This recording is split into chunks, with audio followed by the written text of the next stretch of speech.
Hello everyone, स्वागत है आपका हमारे चैनल पर। आई होप आप सब लोग अपनी एसएससी की फार्मेसी की तैयारी बहुत अच्छे से कर रहे होंगे। काफी टाइम से हम आपके लिए ज्योग्राफी की लेक्चर सीरीज बना रहे हैं, उसमें हम इंपॉर्टेंट पीवाईक्यूज को डिस्कस करते हैं, एमसीक्यूज को डिस्कस करते हैं और यहाँ से कई बार एसएससी ने कुछ बहुत सारे सवाल पूछे हैं। तो आज ही उसी सीरीज में हमारा एक टॉपिक है एग्रीकल्चर ऑफ इंडिया। इंडिया के एग्रीकल्चर टॉपिक से भी क्वेश्चंस काफी ज्यादा इंपॉर्टेंट बनते हैं, जिनको आज हम समझेंगे कौन कौन से क्वेश्चंस आपको देखने को मिल सकते हैं। तो आपका एक रिवीजन हो जाएगा एग्रीकल्चर का भी। तो चलिए बिना देरी के शुरू करते हैं आज का हमारा पहला सवाल।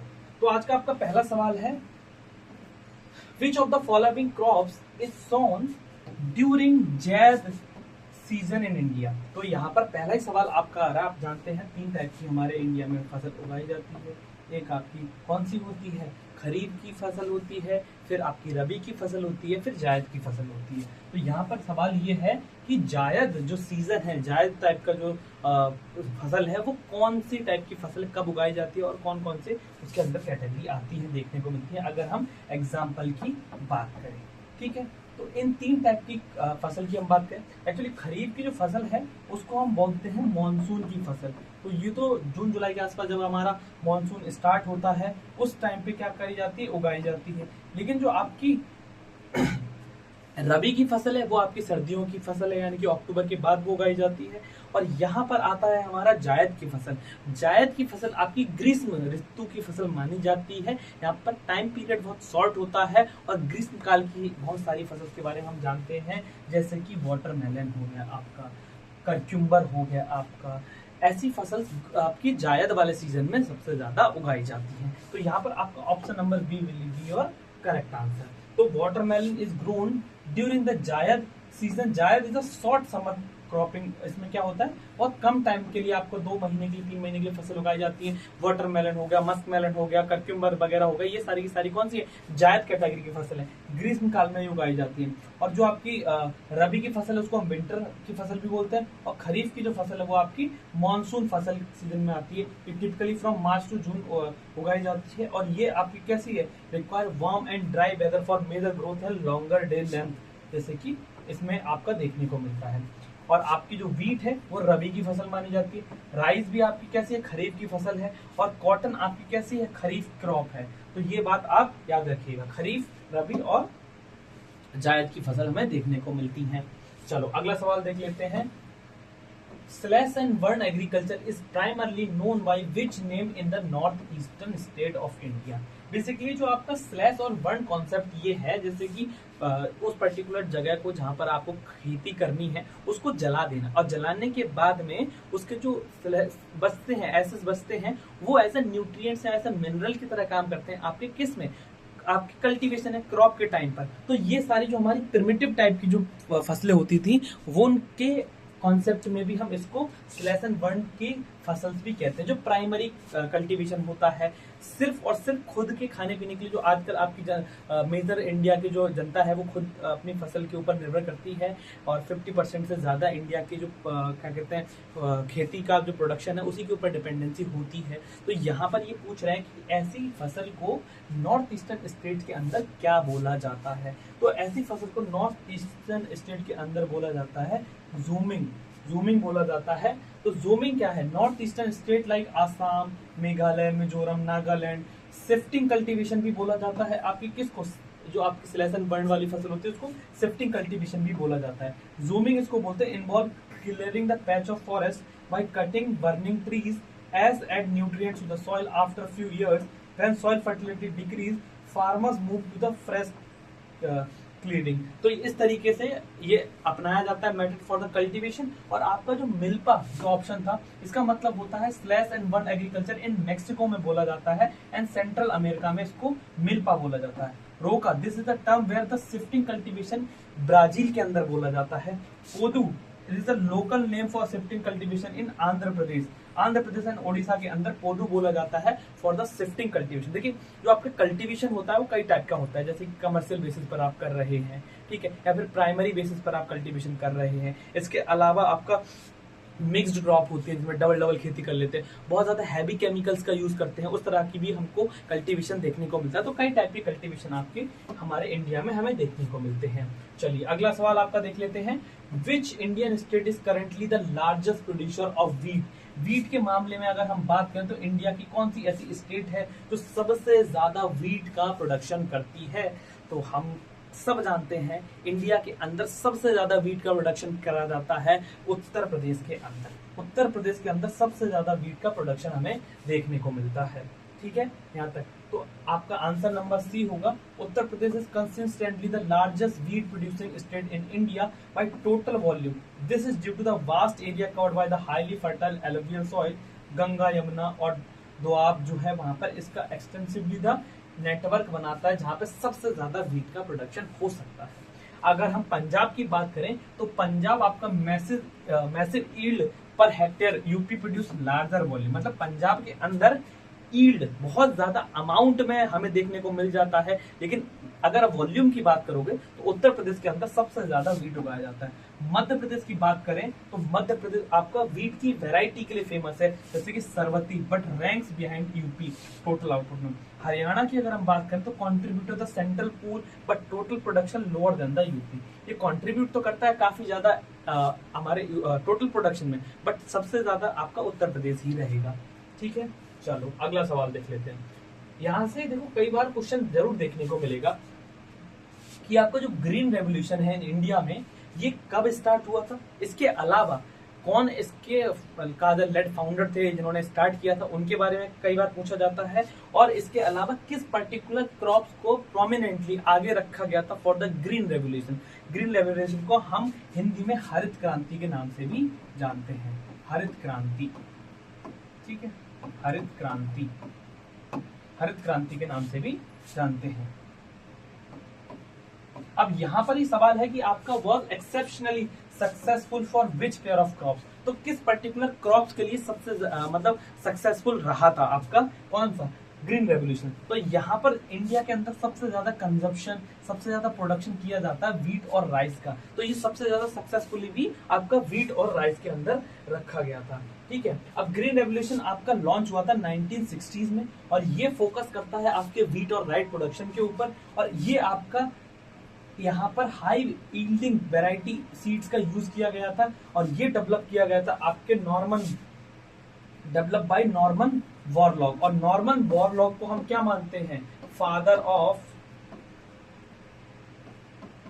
Green revolution, father of green revolution. लेकिन ये जो नॉर्मन बोरलॉग हैं ये आपके कौन हैं, ये आपके वर्ल्ड के फादर माने जाते हैं। ग्रीन रेवोल्यूशन की अगर हम बात करें यहाँ पे तो फादर ऑफ ग्रीन रेवोल्यूशन माने जाता है नॉर्मन बोरलॉग, ये वर्ल्ड के हैं। अब यहाँ पर क्या है, इन्हीं के बेसिस पर हमने क्या किया, अपने हाई यील्डिंग वैरायटी सीड्स लिए, उनके हिसाब से अपने वीट और राइट का प्रोडक्शन स्टार्ट किया। बट यहाँ पे जो लेड फाउंडर इंडिया के फाउंडर हैं वो हैं आपके YMS Swaminathan. Along with modern irrigation and chemical fertiliser के थ्रू इन्होंने अपने जो प्रोडक्शन है वीट और राइस का बहुत ज्यादा ड्रामेटिकली ऊपर कर दिया था, बहुत ज्यादा हाई प्रोडक्शन हो गया था, तो सक्सेसफुल रहा था वीट और राइस के अंदर। ठीक है, और जो आपका ग्रीन रेवोल्यूशन था वो डबल शिफ्ट में रिलीज किया गया था। पहले शिफ्ट में कुछ स्पेसिफिक प्रॉपर्टीज और स्पेसिफिक स्टेट के अंदर ही उसको फॉलो किया गया था ग्रीन रेवोल्यूशन लाने के लिए। उसके बाद इंदिरा गांधी जी ने इसके अंदर काफी ज्यादा कंट्रीब्यूट किया था 1968 में, और उन्होंने वीट रेवोल्यूशन नाम से भी क्या कहते हैं एक मुहिम चलाई थी, तो वो भी इसी का पार्ट है, इसमें हम आगे देखेंगे। अगर हम टी और कॉफी की बात करें तो ये प्लांटेशन क्रॉप्स हैं, ये ज्यादा ग्रीन रेवोल्यूशन में फोकस नहीं करती। पल्सेस और ऑयल्सेस आपकी इनिशियल फेज ग्रीन रेवोल्यूशन की स्टार्टिंग में आई थी, और उसके बाद ये कम हो गए थे। जूट आपका कैसा cash crops like these did not see the massive initial yield, but हम यहाँ पर मेजर फोकस करते हैं अपने वीट और राइस के ऊपर। अगला सवाल आपका, which type of soil is most suitable for the optimal cultivation of cotton.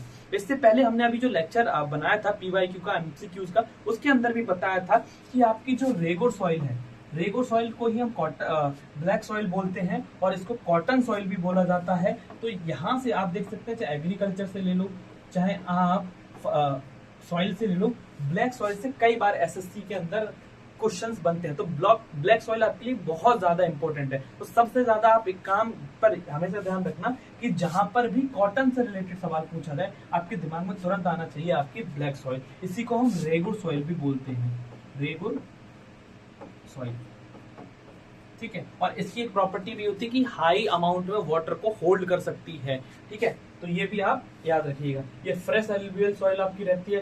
Laterite soil भी हमने देखा था, सॉइल वाले लेक्चर में हमने सब कुछ इसके अंदर कवर किया गया है।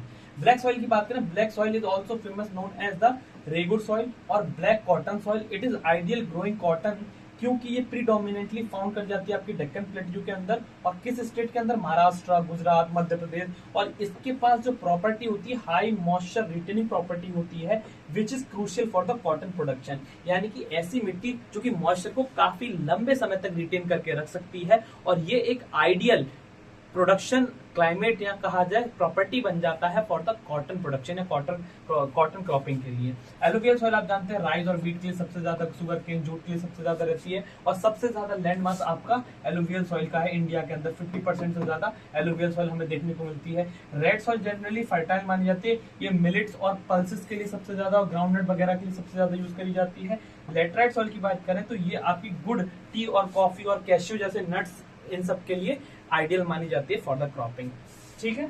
चलो अगला सवाल देख लेते हैं। India uniquely the largest producer as well as largest consumer of which of the following. India ऐसी कौन सी चीजें हैं जिनका लार्जेस्ट प्रोड्यूसर भी है और लार्जेस्ट कंज्यूमर भी है, यानी कि सबसे ज्यादा इंडिया के अंदर जिनकी खेती की जाती है और उन्हीं को सबसे ज्यादा कंज्यूम किया जाता है। तो वो कौन कौन सी चीजें हैं? आपकी दाल है, आपके शुगर केन गन्ना की खेती है, या फिर आपके राइस चावल की खेती है, या फिर टी की खेती है। तो हम अगर इंडिया में स्पेसिफिकली बात करें कि इंडिया जिनका सबसे ज्यादा कंजप्शन भी करता है और प्रोडक्शन भी करता है, तो वो आपकी पल्सेस आती हैं, क्योंकि इंडिया इनका सबसे ज्यादा कंजप्शन भी करता है और क्या करता है, इनका प्रोड्यूसर भी है। तो पल्सेस दाल आ जाती है आपकी। India is the world largest producer and consumer of the largest importer of pulses because the large percentage of the Indian population is vegetarian. Or pulses serve as the primarily source of dietary protein, and they mostly grown in rotation with other crops between. They help to restore the soil fertility, flexing the nitrogen. यानी कि India produce भी बहुत करता है और import भी बहुत करता है, क्योंकि इंडिया की जो मैक्सिमम पॉपुलेशन है वो वेजिटेरियन है और they mostly depend on the dal. हम सब दाल खाते हैं, दाल हमारी प्रोटीन की तरह काम करती है। दाल में अलग अलग ऑप्शन ले लो, वेजिटेरियन की सबसे फेमस दाल ही रहती है, तो दाल का कंजप्शन भी बहुत ज्यादा होता है।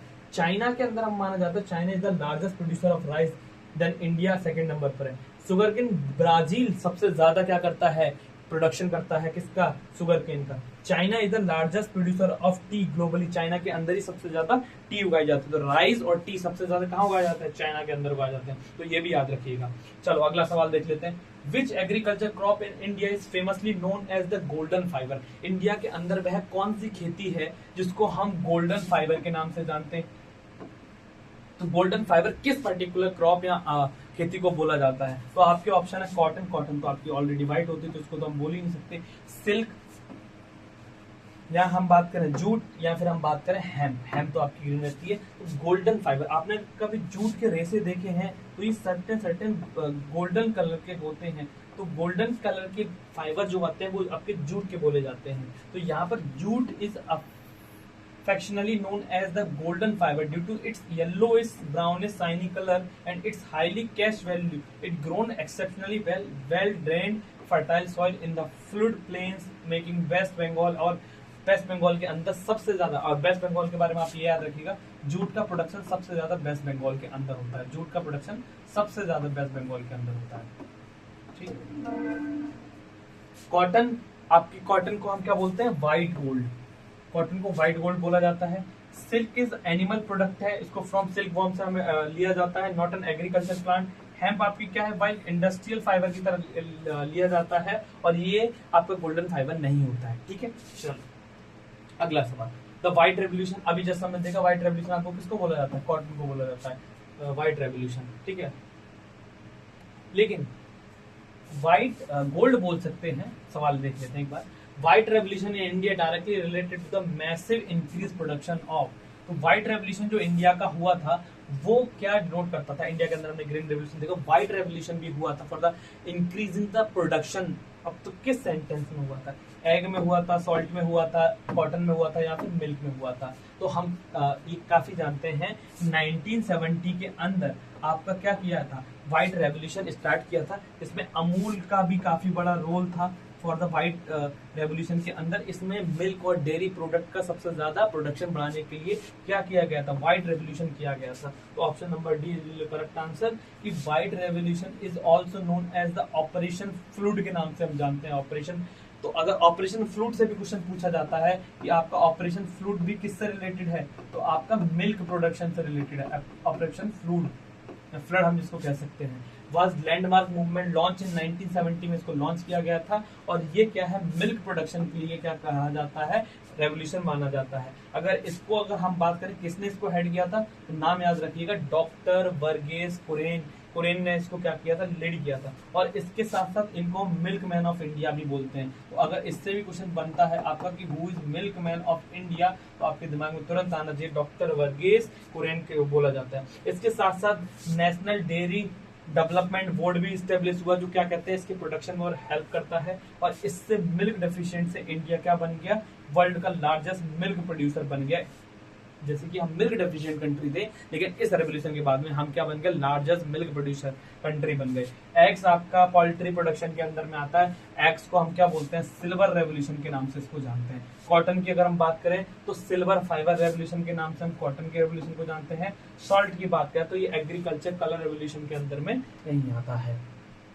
अगला सवाल देख लो, in the Indian agriculture cycle when is the kharif crop typically grown, या फिर खरीफ की फसल जो है वो कब उगाई जाती है? तो मैंने अभी जैसा आपको बताया, आपकी 3 टाइप की हमने फसल देखी।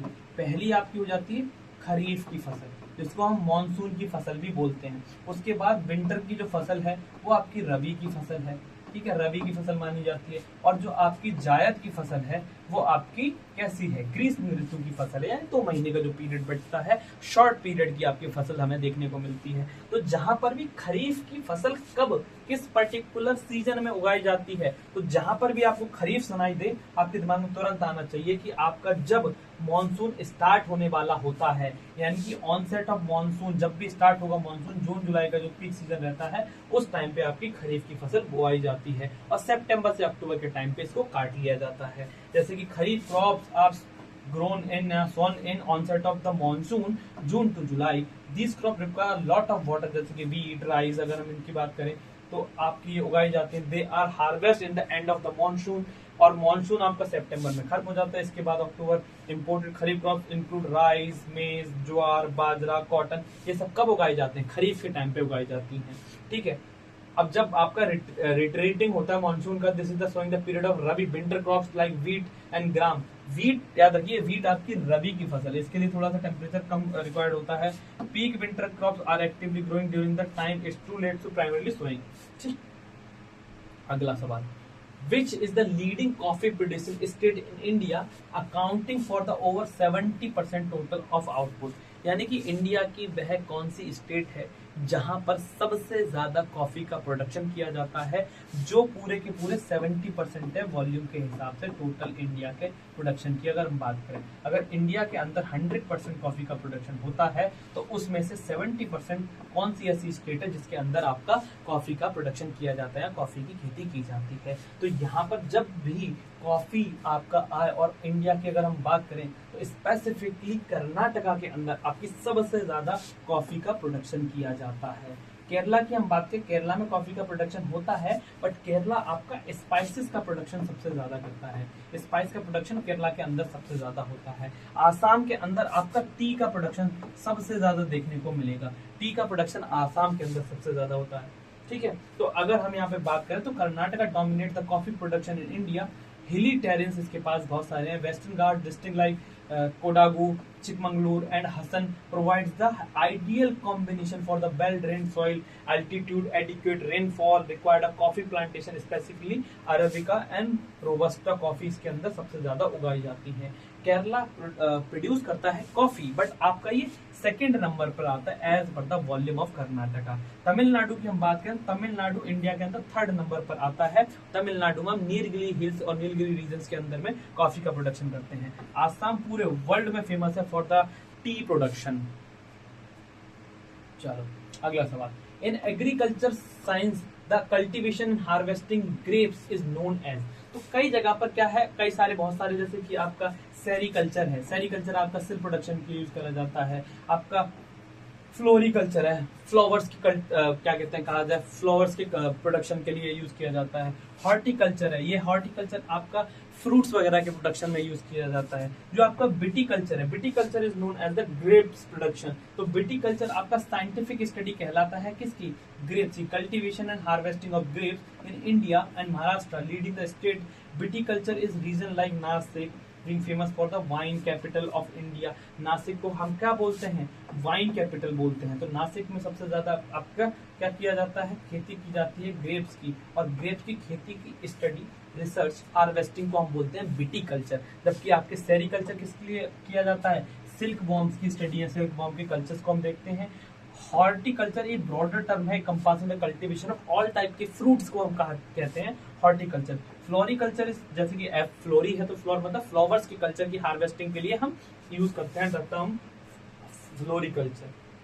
अगला सवाल, which institution serve as the apex body for the coordinating and managing agriculture research and education in India. तो यहाँ पर देखो, इंडिया के अंदर जो एग्रीकल्चर की रिसर्च की जाती है उसके लिए एक बॉडी है, लेकिन इसकी जो शॉर्ट फॉर्म है वो दो टर्म से डिनोट करते हैं, ठीक है। इसकी जो फुल फॉर्म वो है आपकी ICAR, Indian council of agriculture research. लेकिन यहाँ पर यही सेम इसकी फुल फॉर्म, इसकी सेम जो शॉर्ट फॉर्म है ICAR, ये आपकी आयुर्वेदिक रिसर्च के लिए भी यूज करी जाती है, ठीक है। तो यहाँ पे कंफ्यूज नहीं होना, अगर फुल फॉर्म इसकी दी गई हो तो Indian council for agriculture research के लिए यूज करिए। तो ये आपकी रहेगी। FCI आपकी फूड कॉर्पोरेशन ऑफ इंडिया के नाम से जानते हैं हम इसको। तो आपकी Indian council of agriculture research is an autonomous organisation under the ministry of agriculture and farmers welfare, headquarter in New Delhi के अंदर है। It is the apex body responsible for coordinating the and guiding the managing agriculture research and education nationwide. ये आपके agriculture के अंदर जितनी भी research होती है वो इसी बॉडी के अंदर की जाती है, और इसका जो हेड ऑफिस है वो आपका कहाँ है, दिल्ली के अंदर है, ठीक है। चलो अगला सवाल हम देख लेते हैं। Which of the following major Indian crops requires completely waterlogged stagnant water condition for the cultivation. यानी कि ऐसी मिट्टी इंडिया के अंदर किस पर्टिकुलर खेती या फसल के लिए दी जाती है जिसके अंदर स्टेगनेंट ठहरा हुआ पानी हो, रुका हुआ पानी हो, बहुत ज्यादा गीली मिट्टी हो। तो कौन सी ऐसी फसल है जिसके अंदर ऐसा क्लाइमेट, ऐसा पर्टिकुलर माहौल रिक्वायर्ड होता है। तो हम सब जानते हैं आपकी कि जो आपकी खरीफ की फसल है राइस, राइस के लिए सबसे ज्यादा पानी चाहिए होता है। तो यहाँ पर राइस के कल्टीवेशन के लिए हमें सबसे ज्यादा पानी चाहिए होता है। राइस सबसे ज्यादा पानी मांगता है, 100 मीटर तक आपका इसका पानी इसको चाहिए होता है। तो ये आपकी जो राइस की हाईली वाटर इंटेंसिव खरीफ की क्रॉप है, it require higher temperature and 100 centimetre water required होता है रेनफॉल के टाइम पर। और crucially during the initial stage of growth, transplanting and early maturation के लिए आपको पैडी फील्ड्स चाहिए होते हैं जिनके अंदर फ्लडेड पानी भरा रहे। और इसलिए जब आपने देखा होगा गांव वगैरह हम लोग जब धान लगाते हैं तो उसको पूरा पानी से भर दिया जाता है, फिर धान की बुआई हाथों से की जाती है। तो सबसे ज्यादा पानी की रिक्वायरमेंट आपके राइस के लिए रहती है। इसके अलावा वीट आपकी रबी की क्रॉप है, इसके लिए winter season moderate rainfall require होता है। मेज आपके required well drained fertile soil, stagnant water is highly detrimental, उतना ज्यादा जरूरी नहीं होता। बार्ले की अगर हम बात करें विंटर क्रॉप है, require very little water compared to the rice, बहुत कम पानी चाहिए होता है बार्ले को, ज्वार को। अगला सवाल, the term blue revolution in India is associated with which rapid development of. तो ब्लू रेवोल्यूशन आपका किस पर्टिकुलर टर्म्स के लिए डिनोट किया जाता है। अगर हम इसके बारे में आपसे बात करें तो ब्लू रेवोल्यूशन की जो स्टार्ट की थी वो हीरालाल चौधरी ने की थी। और जो आपका ब्लू रेवोल्यूशन है वो आपका बेसिकली फिश प्रोडक्शन के लिए बढ़ोतरी देने के लिए, बढ़ावा देने के लिए स्टार्ट किया गया था। फिश प्रोडक्शन के बढ़ोतरी करने के लिए आपका यूज किया गया था आपका ब्लू रेवोल्यूशन, ठीक है। तो ब्लू रेवोल्यूशन इज द नील क्रांति, इसको हम नील क्रांति मिशन के नाम से भी जानते हैं। ये आपके water resource specifically enhance the aquaculture and fisheries. It was launched increase the production of fish and marine products, heavily boosting the India's coastal and inland aquaculture. इनके जो लेड फादर थे उनका नाम याद रखिएगा, Hira Lal Chaudhary. Hira Lal Chaudhary, he was the lead father of this revolution. और indigo production historically dye cultivation के लिए completely under related to modern agriculture revolution के नाम पर जाता है। तो इंडिगो आपका डाई कल्टीवेशन के लिए होता है। Ground water extraction not recognised developmental revolution and often discontinued due to the depletion of water. Poultry farm, this the boom in the poultry farm is egg production is termed as the silver revolution. Poultry egg इनके revolution की बात करें तो silver production के अंदर या silver revolution के अंदर ये आते हैं।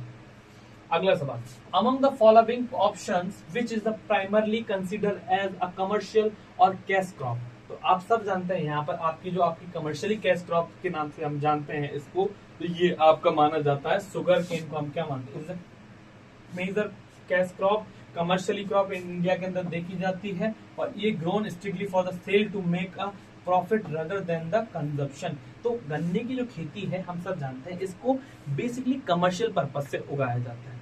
गन्ने को आप कितना ही खाएंगे, अपने घर में कितना ही यूज करेंगे, तो फॉर द बिजनेस प्रॉफिट या प्रॉफिट मैनेजमेंट के लिए, कमर्शियल पर्पज से कैश फ्लो बढ़ाने के लिए या फिर सिर्फ और सिर्फ बिजनेस पर्पज से उगाई जाने वाली जो फसल है वो आपकी शुगर केन है। बाजरा, वीट को तो हम खुद कंज्यूम करते हैं, बाजरा को भी हम खुद कंज्यूम करते हैं। Ragi is the another nutritional millet grown in the predominantly for the local consumption के लिए रागी उगाया जाता है। आज के टाइम पे रागी की डिमांड बहुत ज्यादा बढ़ गई है। अगला सवाल, the minimum support price for agriculture crop in India is formally recommended by. देखिए मिनिमम सपोर्ट प्राइस इंडिया के लिए जो एग्रीकल्चर कॉस्ट और प्राइस है वो किस पर्टिकुलर बॉडी के द्वारा रिकमेंड की जाती है। इंडिया के अंदर किसी चीज का कितना प्राइस होना चाहिए हर फसल के लिए, तो वो कौन डिसाइड करता है? आपकी नीति आयोग डिसाइड करता है या आपका मिनिस्ट्री फाइनेंस डिसाइड करता है, रिजर्व बैंक डिसाइड करती है या आपकी council for agriculture cost and pricing ये आपकी डिसाइड करती है, commission for agriculture cost and price decide करती है। तो ये आपका जो ऑप्शन नंबर सी है वो करेक्ट ऑप्शन होगा। Commission for agriculture and cost price ये आपकी ऐसी बॉडी है जो क्या करती है, आपकी एग्रीकल्चर के जितने भी प्रोडक्ट्स हैं उनके क्या प्राइसिंग रहनी चाहिए उसको ये डिसाइड करती है। ये इवेलुएट करती है various factor like cost, production, market trend, supply, demand, recommended by MSP for the major agriculture commodities, ensuring the farmers get आपको उनको स्पेसिफिक, जैसे कि क्रॉप के लिए आपको जितना आपका प्रोडक्शन कॉस्ट लगी है, कल्टीवेशन कॉस्ट लगी है, उसके अलावा मार्केट में ट्रेंड कितना है, उसके हिसाब से फार्मर को नुकसान भी ना हो, तो उस तरीके से ये क्या करते हैं, प्राइस डिसाइड करते हैं। नीति आयोग आपका पॉलिसी बनाता है, थिंक टैंक आपका गवर्नमेंट ऑफ इंडिया का है, मिनिस्ट्री ऑफ फाइनेंस आपकी बजट वगैरह के लिए रहती है, क्रॉप के लिए स्पेसिफिक नहीं है, आरबीआई आपकी सारी बैंकों को संभालती है, आप अच्छे से जानते हैं। अगला सवाल, Which India state has historically been renowned worldwide as the spice garden of India? मसालों का शहर, मसालों का स्टेट, किस पर्टिकुलर स्टेट को कहा जाता है स्पाइस गार्डन ऑफ इंडिया? तो जहां पर भी मसालों का टर्म आए, जहां पर भी स्पाइसेस के बारे में पूछा जाए, तो आपके दिमाग में तुरंत क्लिक करना चाहिए कि हमारी इंडिया की एक ऐसी स्टेट जहां पर सबसे ज्यादा मसाले उगाए जाते हैं वो आपकी केरला है।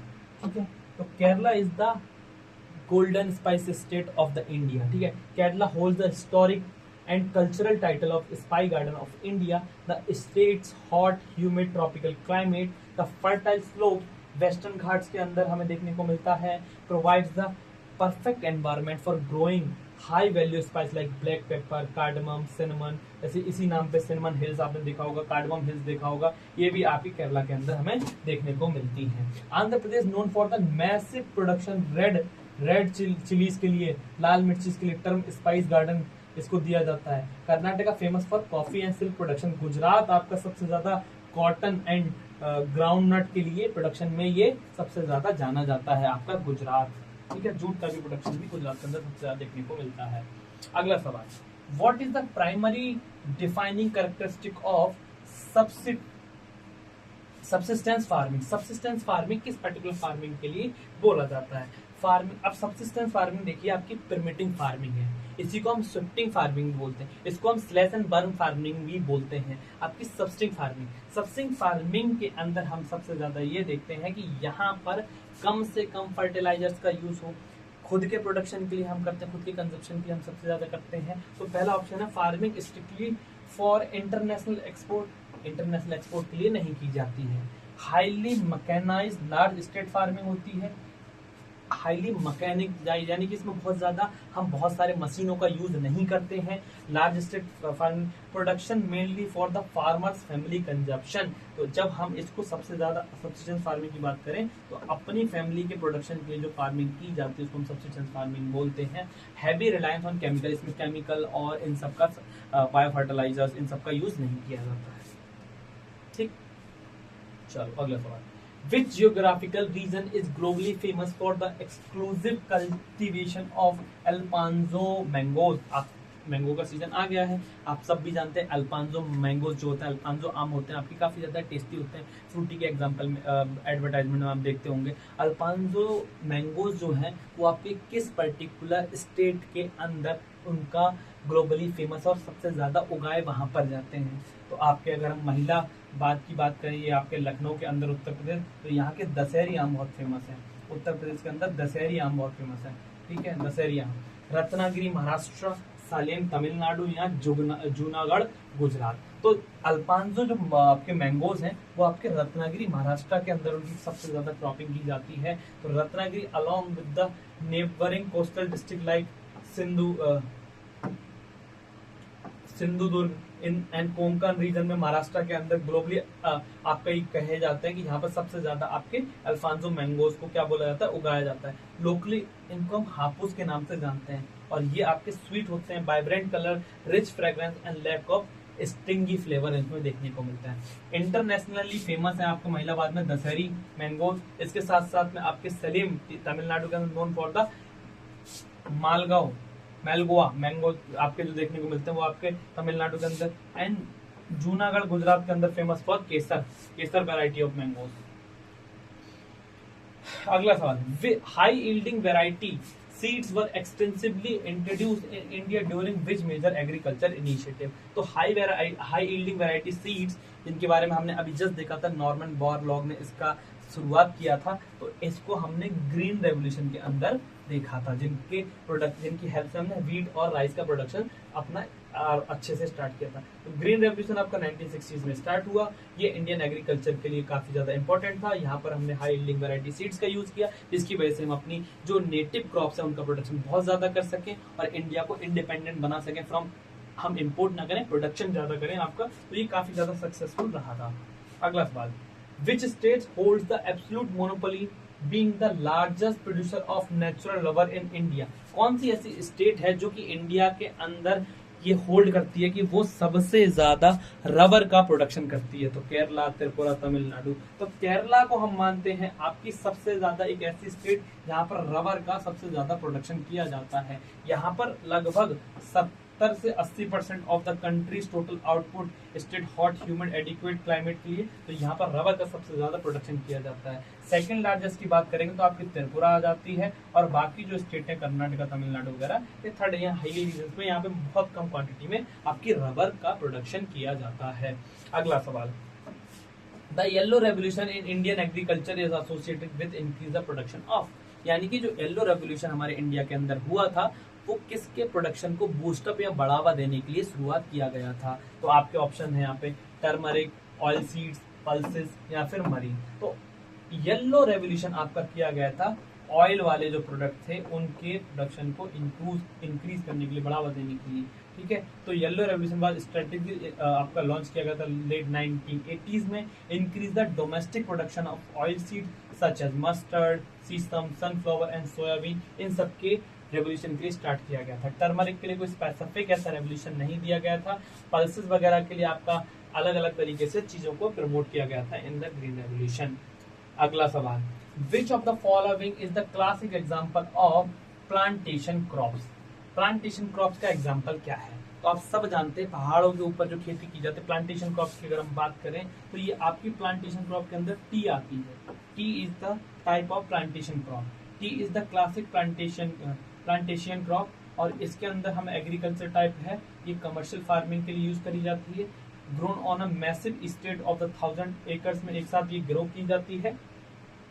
ठीक है, अगला सवाल, द प्रैक्टिस ऑफ ग्रोइंग 2 और मोर क्रॉप्स साइमल्टेनियसली पंजाब के अंदर सबसे ज्यादा करी जाती है। ये आपकी क्या कहते हैं साइमल्टेनियस 2 क्रॉप्स की एक साथ खेती करना। तो उस पर्टिकुलर लैंड को या फिर उस पर्टिकुलर खेती को हम क्या बोलते हैं, किस टाइप की क्रॉपिंग है, किस टाइप की फार्मिंग है। तो जहां पर भी आपकी 2 खेतियां एक साथ करी जाती हैं, आपकी ग्रो करी जाती है 2 और मोर साइमल्टेनियसली, तो उसको हम क्या बोलते हैं, monoculture, crop rotation, strip cropping, हम उसको बोलते हैं मिक्स क्रॉपिंग, मिक्स्ड क्रॉपिंग। ठीक है, पंजाब के अंदर सबसे ज्यादा यूज करी जाती है mixed cropping. For multiple cropping involves growing 2 और more crop simultaneously on the same field, for example growing wheat and grams together. Primary goal is to minimize the risk of against total crop failure due to the abnormal weather, pest, and it often optimize the soil nutrition uses. ठीक है, चलो आखिरी सवाल इस पूरे session का, operation flood is highly successful rural development programme was related to.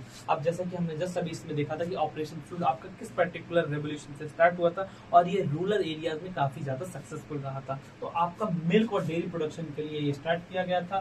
ठीक है, और इसमें अमूल ने काफी बड़ा रोल निभाया था। ठीक है, और उनके बिहाफ पर ये काफी ज्यादा सक्सेसफुल रहा इंडिया के अंदर। Operation Flood has nothing to do what, ये आपका क्या है, वाटर मैनेजमेंट के साथ हुई था। ये आपका क्या था, 1970 में National Dairy Development Board, it was programme that created by the White Revolution. It organised dairy product operatives creating national milk grid, drastically increase the dairy farmers. और ये क्या कहते हैं, डेयरी फार्मर्स जो थे उनके लिए काफी ज्यादा हेल्पफुल रहा, उनके प्रोडक्शन के लिए काफी चीजें देखने को हमें मिली। तो एग्रीकल्चर से इसी टाइप के क्वेश्चन आपके पूछे जाते हैं एसएससी एग्जाम के अंदर। आई होप आपको ये लेक्चर पसंद आया होगा। इसी कंटिन्यूएशन सीरीज में हम आपके लिए अगला एक और एमसीक्यू पीवाईक्यू का सीरीज लेके आएंगे जो कि आपका रहेगा क्लाइमेट ऑफ इंडिया का। तो यहाँ आप हमारे साथ जुड़े रहिए। इसकी थ्योरी और बाकी सारी चीजों के लिए फ्री टेस्ट सीरीज देखने के लिए, मॉडल पेपर्स देखने के लिए आप डाउनलोड कर सकते हैं हमारा ऐप ब्रेनडेस्क EDU। उसके ऊपर आपका सारी चीजें प्रोवाइड करी जा रही हैं, तो आप ये डाउनलोड कर सकते हैं प्ले स्टोर से फॉर बेस्ट एजुकेशन। ठीक है, and thank you for watching this video.